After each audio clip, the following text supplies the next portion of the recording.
Hey, welcome to the channel, everybody. I'm Chad, and I decided that I wasn't going to do some YouTube videos here for another week or so and try to get caught up working on my daughter's truck.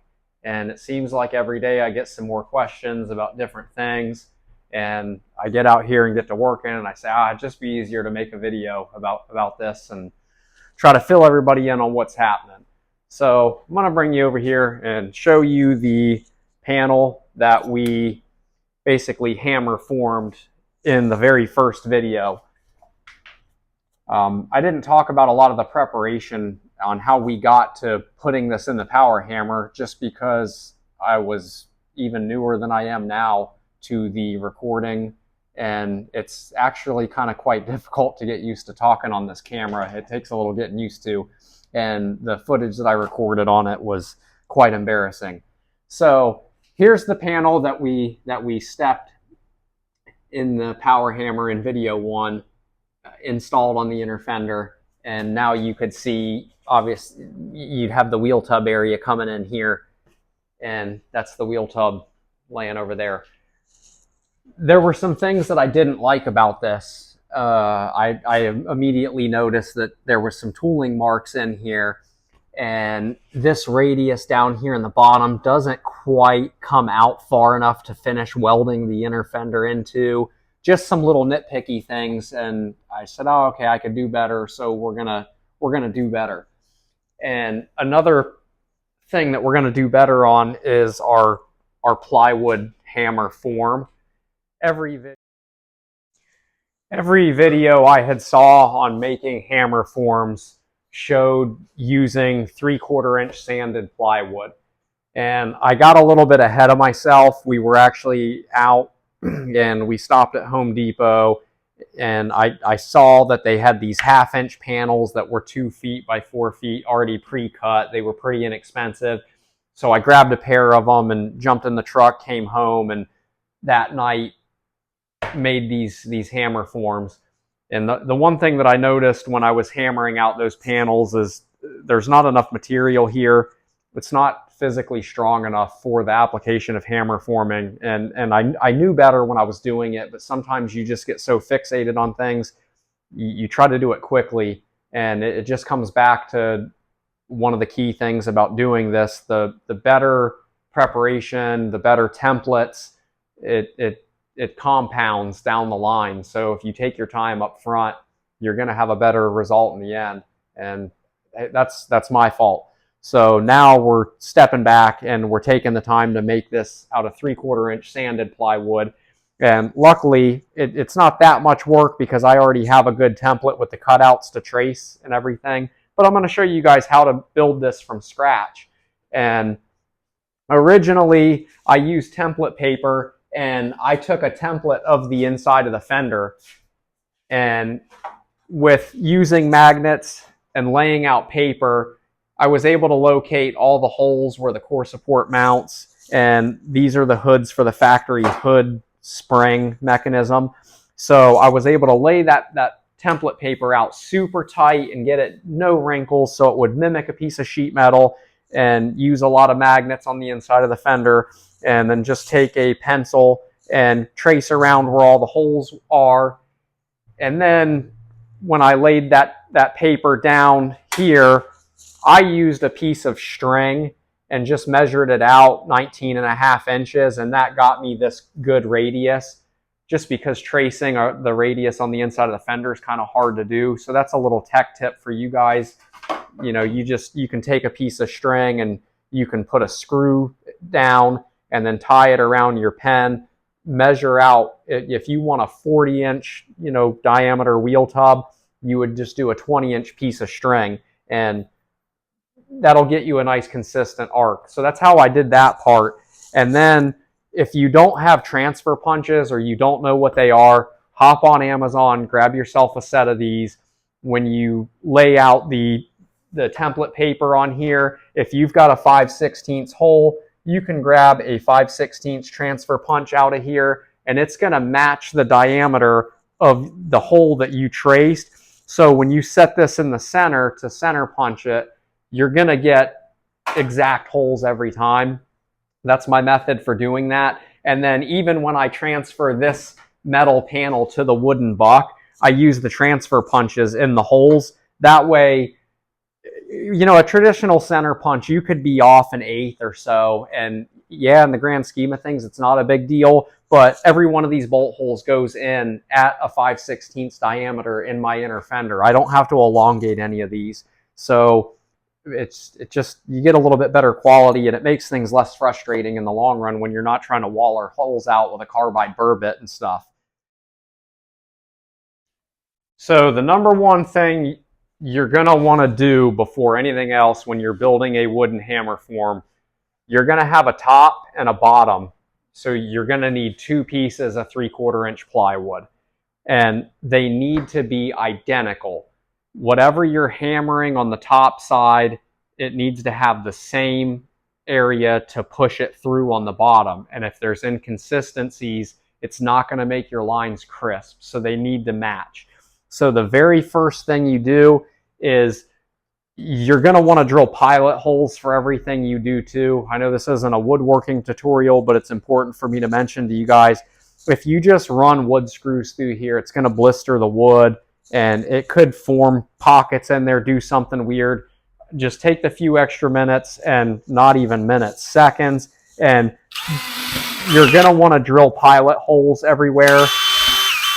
I went ahead and measured mine out so they're kind of spaced equally around the panel. Like sometimes I get over the top with the way I do things, and then it might be a good idea to have one in each corner or something just to locate your pieces together. So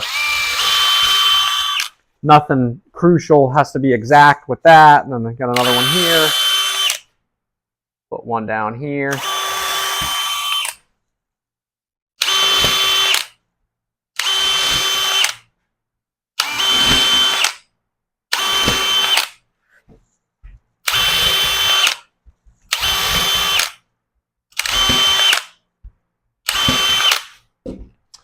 And then I'm just using 1 5/8" decking screws for this portion of it.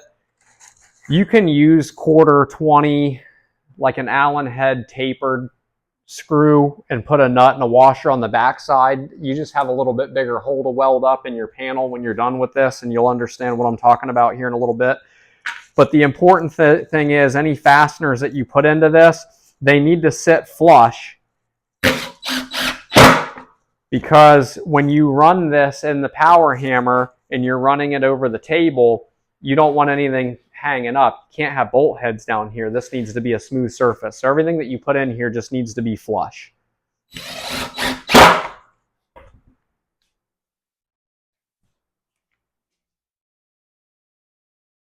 So now you're to the point where you have your template laid out on what you want to hammer form. You have your holes drilled that are going to match up with the holes in your ender fender piece so that it can be sandwiched between these two pieces. And now it's time to cut out where you're going to do the hammer form at. And what I like to use is, this is a 2 1/4 inch hole saw. This just kind of fit the it fit the diameter of my radiuses here, whatever you want to call it. And it's going to leave me a little bit of material. That way I can sand out to the line and make it really nice, because sometimes these hole saws aren't the best for a finished product, but they'll kind of remove the bulk of the material and get you there kind of quickly. And the one thing that I did want to show you guys is, one thing that I used to struggle with was, how the heck do I find the center point so I know where to put my pilot hole to use the hole saw? And again, I'm going to revert you back to using these transfer punches. I don't know why I never realized this, but you drop a 1/4 inch center punch down in your pilot hole, and you're going to set up your hole saw to where you leave maybe an 1/8 inch around it, to where you can sand up to your line, so that in case this thing gets a little wonky, it doesn't do anything crazy. And you take your hammer and boom, you've got a center point, and you're going to drill through both pieces of wood at one time. And you know, normally I'll drill my center hole through both of them, and then I will use the hole saw and drill through the top one and then pull that plug out. If you try to drill through both of them and have two plugs in there, it makes it kind of difficult. So as long as you have your center hole drilled through both of them, you can drill one plug at a time and then take the other one out, because the panels are screwed together, and then you're going to be sanding up to that line after the fact anyhow. So we'll go through, we'll bring this off about 1/8 of an inch from there, and center punch, off 1/8 of an inch there, center punch. So we're kind of cruising right along with this.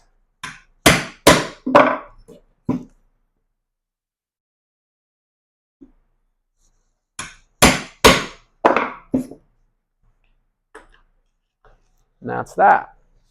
So I will get a drill bit chucked up in here and start drilling holes and show that to you guys.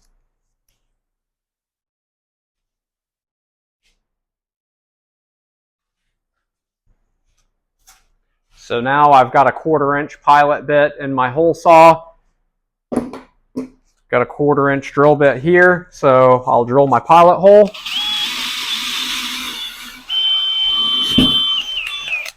Let me know how off center that was.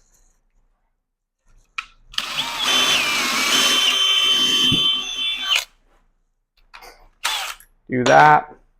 Now these two are going to be kind of close together, and they're actually going to overlap. So what I'm going to do on this is I'm going to drill one plug like halfway, and then drill halfway through the other one, and then all the way through one plug, all the way through the other, and then move down to the bottom. Sometimes these can be kind of tricky. If you drill all the way through one and then try to get the other one, the teeth will get caught on that edge that's already been cut away, and it'll jerk this drill out of your hands. It's not fun.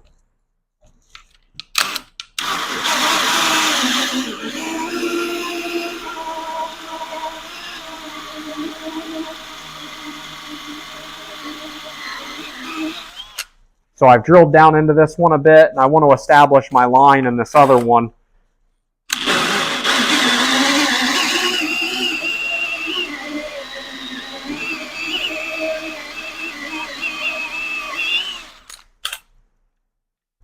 You have to pull this out and get some of the wood chunks out of this.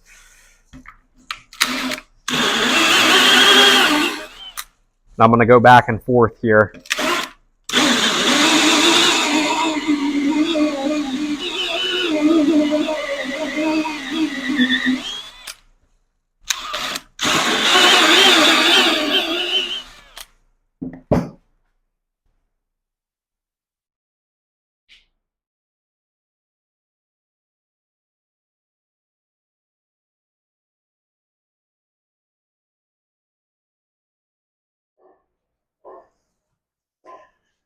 So I'm just gonna repeat this 1, 2, 3, 4 more times, and then we'll use a jigsaw to cut out in between all our holes, and then I'll show you guys how we get the edges nice and clean and make sure that they're square and, you know, get everything right to our line. So I'll do that, and then I'll be back.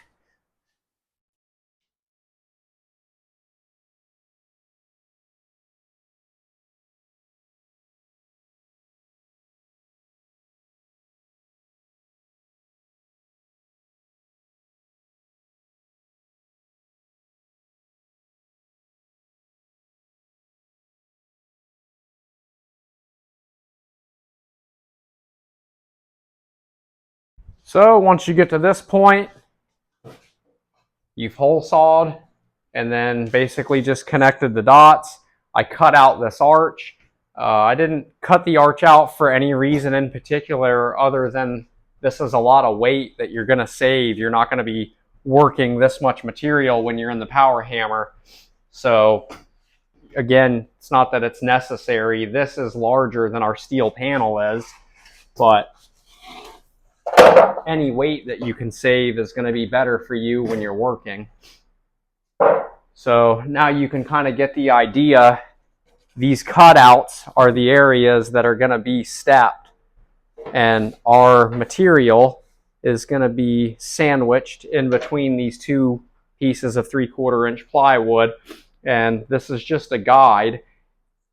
And then these screw holes that we put here will help to stop this material from being pulled down in the cutout areas when it's being hammered.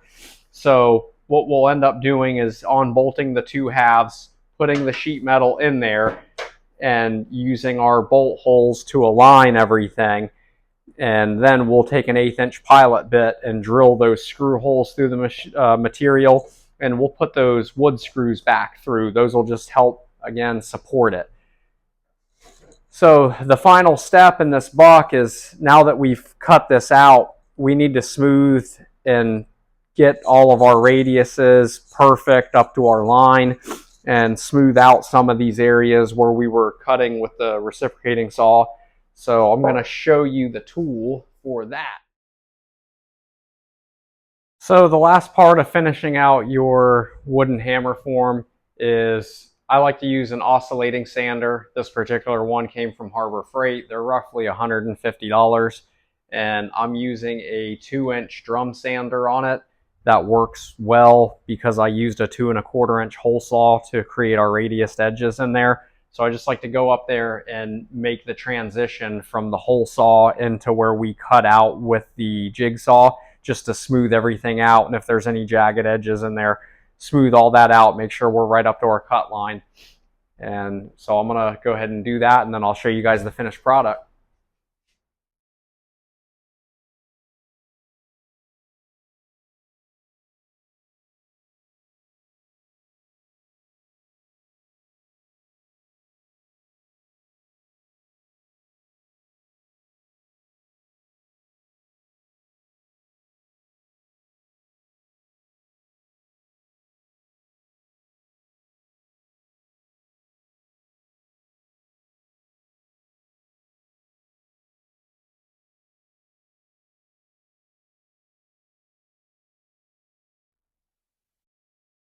So what you saw there was me only using the oscillating sander just to do in the radius portions.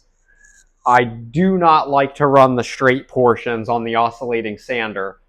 That machine is a little fast and a little aggressive, and if you are not very, very careful, it can put gouges in here. I attempted it myself, and I found that it's not good enough to hold a straight line.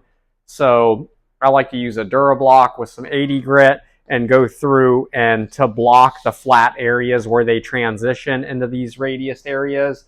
So again, the oscillating sander, it works great for getting your radius edges where the hole saw went through super smooth and precise. But doing the straight areas where they transition to there and in between, you're going to have to put in a little bit of elbow grease to that. And to finish it off, I just took some 80 grit and just put a nice little 45 on these edges, just so there's nothing hanging up or any wood chipping that when I run it through the hammer. It's extremely important to note that where the two pieces of 3/4, where they meet, those edges you want to keep at good 90s. You want those crisp, because the inner part here, that's what's going to define how crisp the lines are when you hammer on your part. Out here, this is just so, like I said, nothing flakes off and gets caught in the tooling or anything. And another thing that I want to mention to you guys, if you don't have an oscillating sander, you can use a drum chucked up in a drill and do it that way. I had actually done it that way in the past. It takes more time. It's a little more controllable as far as not digging into the material, but it is harder to keep this perfectly square, so you can end up with your pieces out of plane. And that's what I like about the oscillating sander in the corners. I know that that's going to keep it a true 90. And then when I'm using the block, that's easy enough to keep at a 90 with your hand and judge that you're doing the right thing. And if there are any gouges or inconsistent areas in here, the sawdust will actually fill that in, kind of like a guide coat that you would use on doing body work, and it'll really highlight any of your lows in there so you can see when you've sanded enough. So I'm going to grab the camera and get you up close into the panel so you can really see how nice of a finish that really comes out. Super good in there. And this area right here where the two pieces of wood meet. That's what's important. That's what's going to define how well your panel comes out.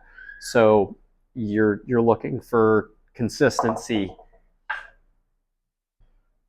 And again, up here, like where some of the wood chip, that's not going to affect anything. It's here where the two pieces meet, because this is where your material is going to be sandwiched, and that's what's going to define how your lines look when you hammer it.